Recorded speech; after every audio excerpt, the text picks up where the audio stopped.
രണ്ട് ദിനവൃത്താന്തം അധ്യായം 21. യഹോറാം. യഹോശാഫാത്ത് പിതാക്കന്മാരോട് ചേർന്നു. അവരോടുകൂടെ ദാവീദിന്റെ നഗരത്തിൽ സംസ്കരിക്കപ്പെട്ടു. മകൻ യഹോറാം രാജ്യഭാരം ഏറ്റു. യൂദാ രാജാവായിരുന്ന യഹോശാഫാത്തിന്റെ പുത്രന്മാരായ അവന്റെ സഹോദരന്മാർ അസറിയ, യഹിയേൽ, സഖറിയ, അസറിയ, മിഖായേൽ, ഷഫാത്തിയ. അവരുടെ പിതാവ് ധാരാളം പൊന്നും വെള്ളിയും അമൂല്യ വസ്തുക്കളും അവർക്ക് സമ്മാനമായി നൽകി. കൂടാതെ യൂദായിലെ സുരക്ഷിത നഗരങ്ങളും കൊടുത്തു. ആദ്യജാതനായിരുന്നതിനാൽ രാജസ്ഥാനം യഹോറാമിനാണ് ലഭിച്ചത്. യഹോറാം പിതാവിന്റെ സിംഹാസനത്തിൽ ഉപവിഷ്ടനായി ഭരണം ഏറ്റെടുത്തു. തൻ്റെ നില ഭദ്രമാക്കിയപ്പോൾ എല്ലാ സഹോദരന്മാരെയും ഇസ്രായേലിലെ ചില പ്രമാണികളെയും വാളിനിരയാക്കി. രാജാവാകുമ്പോൾ യഹോറാമിന് 32 വയസ്സായിരുന്നു. അവൻ 8 വർഷം ജെറുസലേമിൽ വാണു. ആഹാബിന്റെ മകളായിരുന്നു യഹോറാമിന്റെ ഭാര്യ. ആഹാബ് ഭവനത്തെ പോലെ അവനും ഇസ്രായേൽ രാജാക്കന്മാരുടെ മാർഗത്തിൽ ചരിച്ചു. അവൻ കർത്താവിന്റെ മുൻപിൽ തിന്മ പ്രവർത്തിച്ചു. എങ്കിലും ദാവീദുമായി ചെയ്ത ഉടമ്പടി ഓർത്ത് അവന്റെ ഭവനത്തെ നശിപ്പിക്കാൻ കർത്താവിന് മനസ്സ് വന്നില്ല. ദാവീദിന്റെ ഭവനത്തിൽ ദീപം അണഞ്ഞു പോകുകയില്ലെന്ന് അവിടുന്ന് വാഗ്ദാനം ചെയ്തിട്ടുണ്ടായിരുന്നല്ലോ.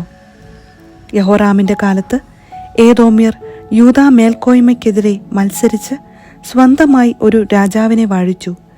യഹോറാമും സൈന്യാധിപന്മാരും രഥങ്ങളോടുകൂടെ അവർക്കെതിരെ ചെന്നു. തങ്ങളെ വളഞ്ഞ ഏദോമ്യരുടെ നിര അവർ രാത്രിയിൽ ഭേദിച്ചു. ഏദോമ്യർ ഇന്നും യൂദായുടെ ആധിപത്യത്തെ എതിർത്ത് കഴിയുന്നു.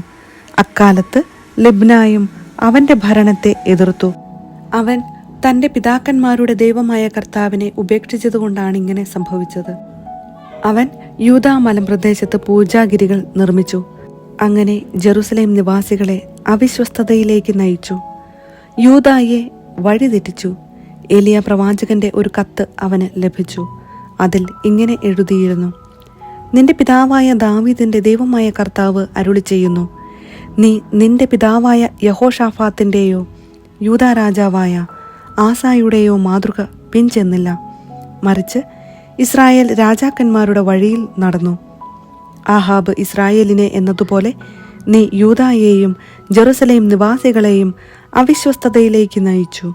പിതൃഭവനത്തിൽ നിന്നേക്കാൾ ശ്രേഷ്ഠരായിരുന്ന നിന്റെ സഹോദരന്മാരെ നീ കൊന്നുകളഞ്ഞു. ഇതാ, കർത്താവ് നിന്റെ ജനത്തിൻ്റെയും നിന്റെ മക്കളുടെയും ഭാര്യമാരുടെയും വസ്തുവകകളുടെയും മേൽ മഹാമാരി വരുത്തും. നിനക്ക് കുടലിൽ ഒരു കഠിന രോഗം ഉണ്ടാകും. അത് അനുദിനം വർദ്ധിച്ച് കുടൽ പുറത്തുവരും. എത്യോപ്യരുടെ സമീപത്ത് വസിച്ചിരുന്ന ഫിലിസ്ത്യരിലും അറബികളിലും കർത്താവ് യഹോറാമിനെതിരെ ശത്രുത ഉളവാക്കി. അവർ യൂദായെ ആക്രമിച്ചു. രാജകൊട്ടാരത്തിൽ കണ്ടതെല്ലാം അവർ കൈവശമാക്കി. രാജാവിൻ്റെ ഭാര്യമാരെയും മക്കളെയും തടവുകാരാക്കി. ഇളയ പുത്രനായ യഹോവാഹാസ് അല്ലാതെ ആരും അവശേഷിച്ചില്ല. ഇതിനുശേഷം കർത്താവ് അവൻ്റെ കുടലിൽ ഒരു തീരാവ്യാധി വരുത്തി. 2 വർഷം കഴിഞ്ഞ് രോഗം മൂർച്ഛിച്ച് കുടൽ പുറത്തു വന്നു. കഠിന വേദനയിൽ അവൻ മരിച്ചു. അവൻ്റെ പിതാക്കന്മാർക്കു വേണ്ടി നടത്തിയതുപോലെ ജനം തീക്കൂന കൂട്ടി അവനെ ബഹുമാനിച്ചില്ല. ഭരണമേൽക്കുമ്പോൾ അവന് 32 വയസ്സായിരുന്നു. 8 വർഷം ജെറുസലേമിൽ വാണു. അവൻ്റെ വേർപാടിൽ ആരും ദുഃഖിച്ചില്ല. അവനെ ദാവീദിന്റെ നഗരത്തിലാണ് സംസ്കരിച്ചതെങ്കിലും രാജാക്കന്മാരുടെ കല്ലറയിലല്ല. 2 ദിനവൃത്താന്തം അധ്യായം 22. അഹസിയ. അറബികളോടുകൂടി വന്ന അക്രമി സംഘം യഹോറാമിന്റെ മൂത്ത മക്കളെയെല്ലാം വധിച്ചതിനാൽ ജെറുസലേം നിവാസികൾ ഇളയ മകനായ അഹസിയായെ രാജാവായി വാഴിച്ചു. അങ്ങനെ യഹോറാമിന്റെ മകൻ അഹസിയ യൂദായിൽ ഭരണം നടത്തി.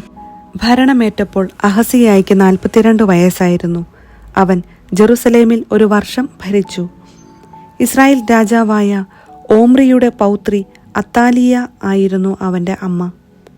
മാതാവിൻ്റെ ദുഷ്പ്രേരണ നിമിത്തം അഹസിയ ആഹാബ് ഭവനത്തിൻ്റെ മാർഗത്തിൽ ചരിച്ചു. ആഹാബ് ഭവനത്തെ പോലെ കർത്താവിൻ്റെ മുൻപിൽ അവൻ തിന്മ പ്രവർത്തിച്ചു. പിതാവിൻ്റെ മരണത്തിനു ശേഷം ആഹാബിന്റെ ഭവനത്തിൽപ്പെട്ടവരായിരുന്നു അവന്റെ ആലോചനക്കാർ. അത് അവന്റെ അധപ്പതനത്തിന് കാരണമായി. അവരുടെ ഉപദേശമനുസരിച്ച് അവൻ ഇസ്രായേൽ രാജാവും ആഹാബിന്റെ മകനുമായ യോറാമിനോടുകൂടെ റാമോത്ത് ഗിലെയാദിൽ സിറിയ രാജാവായ ഹസായേലിനോട് യുദ്ധം ചെയ്യാൻ പോയി. സിറിയാക്കാർ യോറാമിനെ മുറിവേൽപ്പിച്ചു. റാമായിൽ വെച്ച് സിറിയ രാജാവായ ഹസായേലുമായുള്ള യുദ്ധത്തിൽ ഏറ്റ മുറിവുകൾ ചികിത്സിക്കാൻ യോറാം ജസ്രയേലിലേക്ക് മടങ്ങി. യൂദാ രാജാവായ യഹോറാമിന്റെ മകൻ അഹസിയ ആഹാബിന്റെ മകൻ യോറാം കിടപ്പായതിനാൽ അവനെ സന്ദർശിക്കാൻ ജസ്രയേലിൽ എത്തി. യോറാമിനെ സന്ദർശിക്കാൻ പോയത് അഹസിയായുടെ പതനത്തിന് കാരണമാകണമെന്ന് കർത്താവ് നിശ്ചയിച്ചിരുന്നു. അവിടെ വച്ച് നിംഷിയുടെ മകനും ആഹാബ് ഭവനത്തെ നശിപ്പിക്കാൻ കർത്താവ് അഭിഷേകം ചെയ്തിരുന്നവനുമായ യേഹൂവിനെ നേരിടാൻ യോറാമിനോടൊത്ത് അവർ പോയി. ആഹാബ് ഭവനത്തിനെതിരെ ശിക്ഷാവിധി നടത്തുമ്പോൾ യേഹൂ യൂദാ പ്രഭുക്കന്മാരെയും അഹസിയായുടെ ചാർച്ചക്കാരായ രാജസേവകന്മാരെയും കണ്ടുമുട്ടി. അവൻ അവരെ വധിച്ചു. സമരിയായിൽ ഓടിയൊളിച്ച അഹസിയായെ അവർ തിരഞ്ഞു പിടിച്ച് യേഹൂവിന്റെ മുൻപിൽ കൊണ്ടുവന്ന് വധിച്ചു. പൂർണ്ണ ഹൃദയത്തോടെ കർത്താവിനെ പിൻചെന്ന യഹോഷാഫാത്തിന്റെ പൗത്രനാണ് എന്നതിന്റെ പേരിൽ അവർ അവനെ സംസ്കരിച്ചു. രാജ്യം ഭരിക്കാൻ കഴിവുള്ള ആരും അഹസിയ കുടുംബത്തിൽ അവശേഷിച്ചില്ല. അത്താലിയ രാജ്ഞി. പുത്രൻ മരിച്ചെന്നറിഞ്ഞപ്പോൾ അഹസിയായുടെ മാതാവ് അത്താലിയ യൂദാ രാജകുടുംബത്തിൽപ്പെട്ട സകലരെയും വധിച്ചു. എന്നാൽ രാജകുമാരിയായ യഹോഷാബയാത്ത് കൊല്ലപ്പെടാൻ പോകുന്ന രാജകുമാരന്മാരുടെ ഇടയിൽ നിന്ന് അഹസിയായുടെ മകൻ യോവാഷിനെ എടുത്ത് ആയയോടൊപ്പം ഒരു ശയനമുറിയിൽ ഒളിപ്പിച്ചു.